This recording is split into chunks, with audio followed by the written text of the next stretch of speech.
You know, you hear oftentimes the president talk about having to do the health care thing first, the argument being that you got to get that cleared out of the way legislatively before you could address the tax cuts. Now, that's oftentimes in the eye of the beholder. Not everyone agrees with that, but this has moved so far along the tracks here that it's irreversible.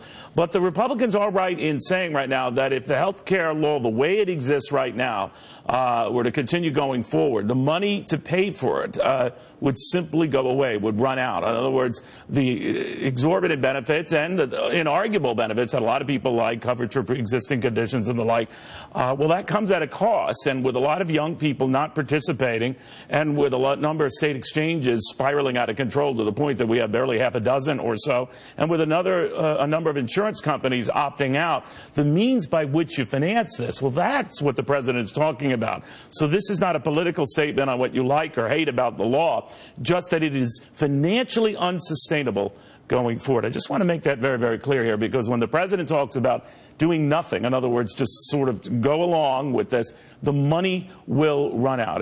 The best I can, analogize here is living in a Central Park penthouse apartment. You lose your job and all means of which you pay for it.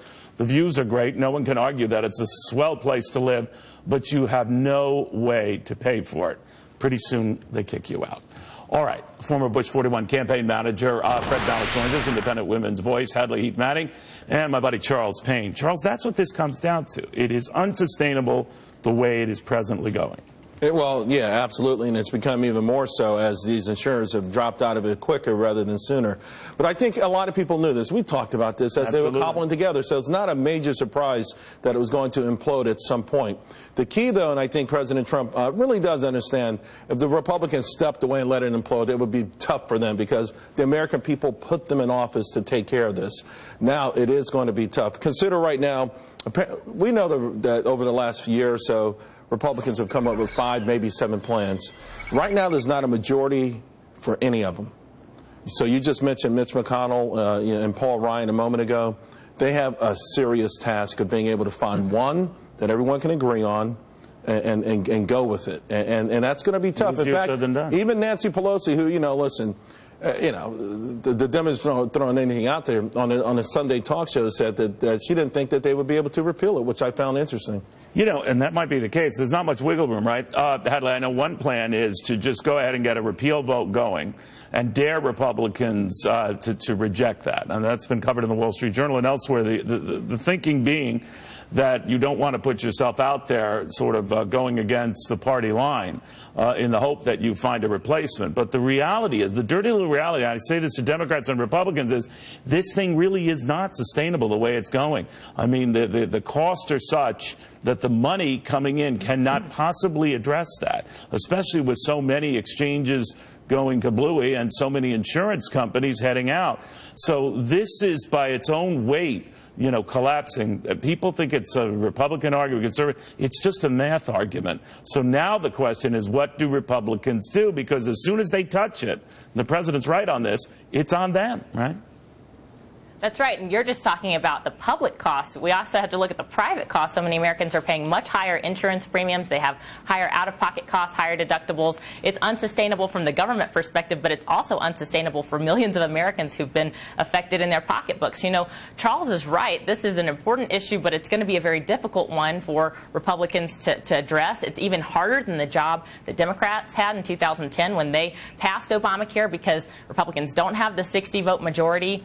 Finding consensus is something that I believe that they can do, and they should be reassured, Neil, by the fact that if you look carefully at public polling, many Americans don't like the Affordable Care Act as it is. Some people want to see major changes. Many people want repeal. And when you ask Americans, under the condition that there's a transition program and provision for people who have benefited under the ACA, whether or not they support repeal, support for repeal goes up to 70%. So Americans are very unhappy with this law. If Republicans don't repeal it now, we will stay on a path to a single-payer health care system, because, of course, what Democrats would like to do is introduce a public option, which ultimately would become the only option. And by the way, I thought that was their goal originally. I could be very cynical about that. But, and it will Fred continue Ballock, to be. the one thing that is inarguable arguable here. When people are polled on this subject, of course they love coverage for pre-existing conditions. I think that, as someone who's had pre-existing conditions, by all means.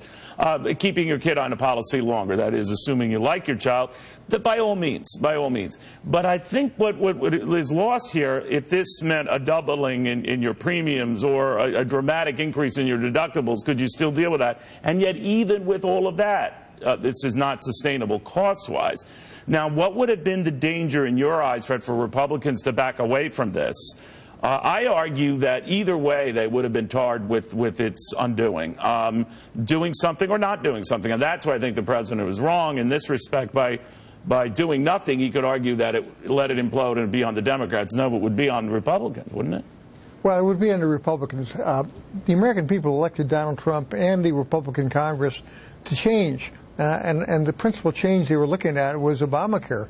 You're absolutely right on the cost structure here. It's going to fall of its own accord. And this pre-existing conditions thing, while that's nice to have, I mean, if you had a car and you could get car insurance after you had the accident, you would not get car insurance until you had the accident.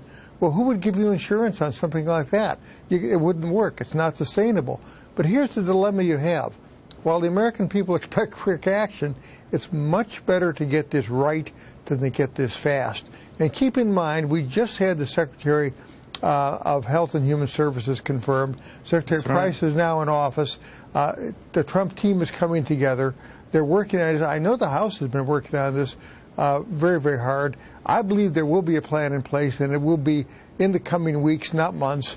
But it's better to get it right and get it passed. By all means, you're right about that, and maybe that's something that'll come out of this healthcare CEO meeting, the likes of the heads of United Health Group, Aetna, Cigna, Humana, on and on, Anthem, meeting with the president right now. When they come out, we'll be chatting with a few of them if they don't come to the microphones first. But Charles Payne, one of the things